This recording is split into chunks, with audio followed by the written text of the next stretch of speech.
lunes, miércoles y viernes a las 12 y a las 20. El cofre del pasado. Micro de historia del profesor Rodrigo Laumann. Por Radio Azul, la radio web educativa de la Dirección de Institutos Policiales.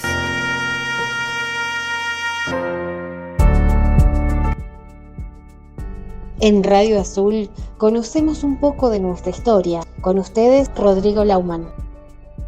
Justo José de Urquiza nació en el Virreinato del Río de la Plata, en Arroyo Urquiza, hoy, el 18 de octubre de 1801, y murió en el Palacio de San José, cerca de Concepción del Uruguay, en Entre Ríos, el 11 de abril de 1870.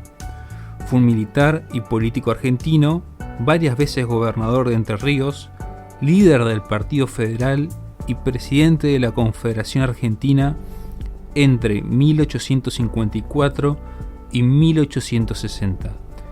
Fue uno de los más poderosos empresarios de la provincia de Entre Ríos y además en la década de 1820 fue elegido por los vecinos de Concepción de Uruguay para representarlos como diputado en el Congreso Provincial que planeaba realizar una constitución argentina en 1826 que fue rechazada por la provincia. Su carrera militar empezó en 1828 cuando acompañó a Pascual Echagüe bajo la campaña militar que éste llevaría estando en la gobernación de Entre Ríos, y creció bajo su ala, llegando al grado de coronel, y fue nombrado comandante de toda la costa del río Uruguay. Durante la época del gobierno de Rosas, en la cual se le dio gran importancia a todo lo que fue la industria de los frigoríficos y frigoríficos, en lo que se le dio gran importancia a la industria de los saladeros, es ahí donde Urquiza creció económicamente como nadie más en toda la provincia, llegando a obtener un poder económico que sería casi inigualable en todo el país. Es importante aclarar que Urquiza se puede enmarcar como una de las figuras conocidas como caudillos. ¿Quiénes eran los caudillos? Caudillos eran aquellas personas que poseían grandes poderes de carisma para aglutinar a la gente, a grandes masas. Tenían por lo general, no siempre, pero por lo general estaban acompañados de gran poder económico. Tenían por lo general también, no siempre, pero tenían cierta educación, lo que les permitía cierta elocuencia, ciertos conocimientos académicos y grandes extensiones de tierra, grandes influencias y gran posibilidad de hacer favores y de gestionar influencias, los que le permitía llevar adelante y complacer de cierta manera al pueblo que ellos gobernaban, porque eran gobernadores regionales de provincias.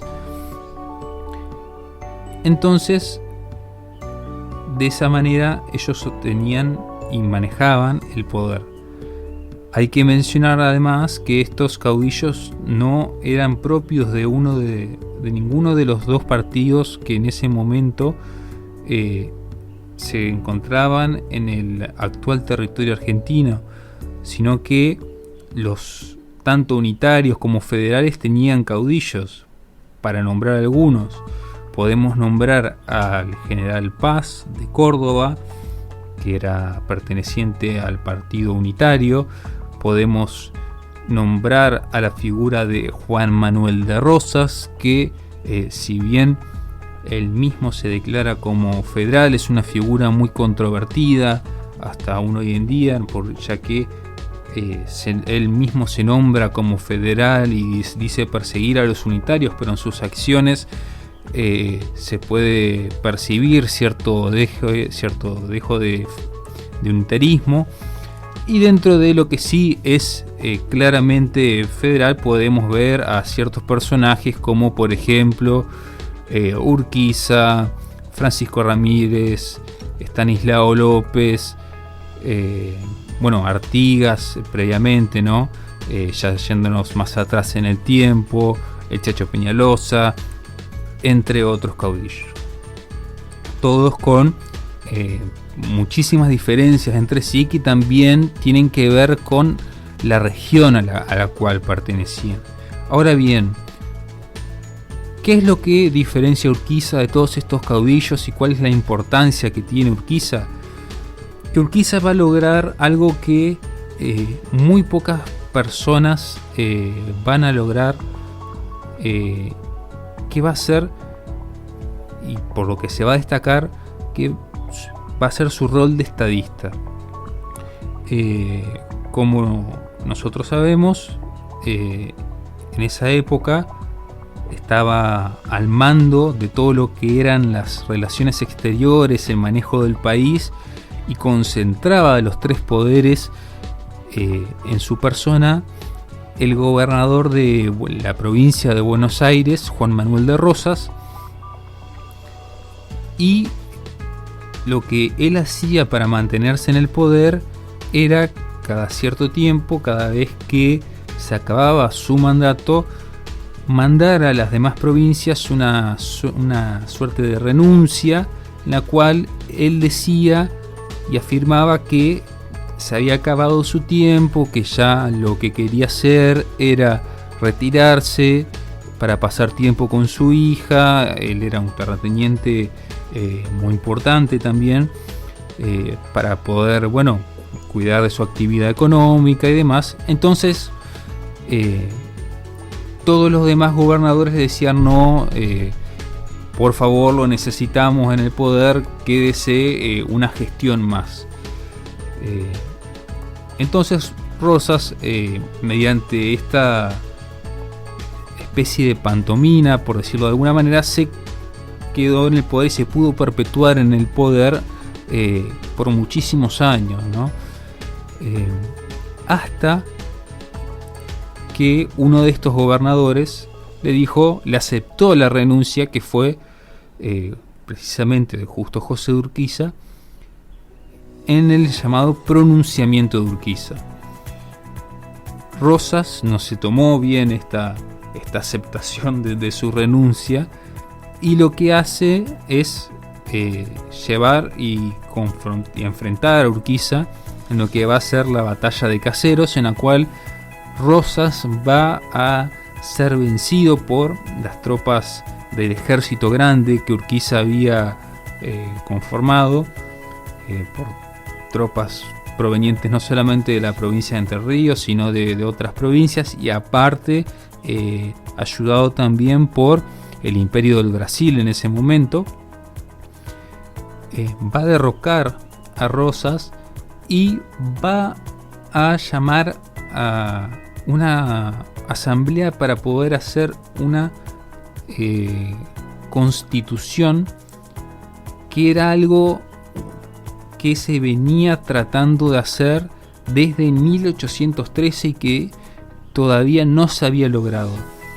Es mediante esta asamblea constituyente que empieza a trabajar en Santa Fe en 1852 y que el 1 de mayo de 1853 va a sancionar esta constitución, que se va a ver realizado este sueño de la organización nacional. Sin embargo, hay que dejar en claro que no todas las provincias van a aceptar esta constitución, ya que Buenos Aires va a ser muy reticente, ya que se le van a ver cercenados varios privilegios y va a separarse del territorio nacional. Es aquí cuando se conforma la Confederación Argentina, compuesta por las provincias fundacionales del actual territorio argentino, salvo Buenos Aires. Se elige como gobernador de este nuevo territorio a Justo José de Urquiza y como vicegobernador a Del Carril, y se elige como capital a la ciudad de Paraná, lo cual hace que se federalice el territorio de la provincia de Entre Ríos, si bien las municipalidades y los departamentos dentro de ellas seguían teniendo ciertos privilegios, cierta autonomía. La Confederación, sin embargo, a pesar de ser un territorio muy importante y muy extenso, tenía graves problemas económicos, ya que no poseía grandes salidas al mar y tenía muy difícil el acceso al comercio marítimo, a diferencia de Buenos Aires, que pudo seguir abasteciéndose, y lo que esto va a llevar a la postre a que el sueño de la Confederación Argentina termine fracasando. Urquiza va a liberar varias batallas más con Buenos Aires en su intento de anexarlo al territorio nacional. Estos intentos van a ser fallidos. El más recordado es tal vez el de la batalla de Pavón, que se da en la década de 1860, y es el más recordado porque es quizás también el más inexplicable, ya que es una batalla en la cual, según todos los registros, es una batalla que ya estaba prácticamente ganada, y Urquiza opta por retirarse del campo de batalla, aun cuando su oponente, el general enemigo Mitre, ya estaba en franca retirada, en franca desbandada. Ya se había ido inclusive del campo de batalla, y sus soldados lo obligan a volver, porque no puede creer Mitre que había ganado la batalla. Hay muchas teorías al respecto de por qué Urquiza se retira. Algunos dicen que tiene que ver con todas estas logias secretas y de masonería que había en Argentina. Otros dicen que Urquiza se dio cuenta que no iba a lograr la unificación del territorio argentino mediante la fuerza, y por eso decide dejar que Buenos Aires avance sobre las demás provincias y pueda unificar el territorio siempre y cuando respete a Entre Ríos, y por eso hace un acuerdo en la cual establece precisamente eso, ¿no? Que Buenos Aires pueda empezar a unificar todo el territorio, pero que deje a Entre Ríos libre de toda intromisión, lo cual se vio por parte de los demás caudillos federales y por parte de muchos de sus subalternos como una especie de traición a la causa federal. Y esto nos lleva también a las causas de su muerte, que van a ser muy en condiciones que todavía hoy no están muy claras. Hay un asalto al Palacio de San José, que es cerca de la actual Concepción del Uruguay. Muchos atribuyen el planeamiento de este asesinato a Ricardo López Jordán, hijo, que era uno de los subalternos de Urquiza, que se vio y se sintió más traicionado por Urquiza cuando él se retira de la batalla de Pavón. Otros se lo atribuyen directamente a Sarmiento, que era quien tenía resentimientos, muchos dicen por por cómo él había visto el gran avance que tenía Entre Ríos en materia tecnológica y económica. Y es algo que en realidad nunca vamos a saber del todo quién fue el verdadero perpetrador del crimen que terminó con la vida de Justo José de Urquiza en el Palacio de San José. Lo que sí nos queda de él es su legado como político, como gran estadista, como militar y como uno de los caudillos más importantes de la historia argentina, y que nos legó una de las bases más importantes para nuestro país, que fue la Constitución de 1853.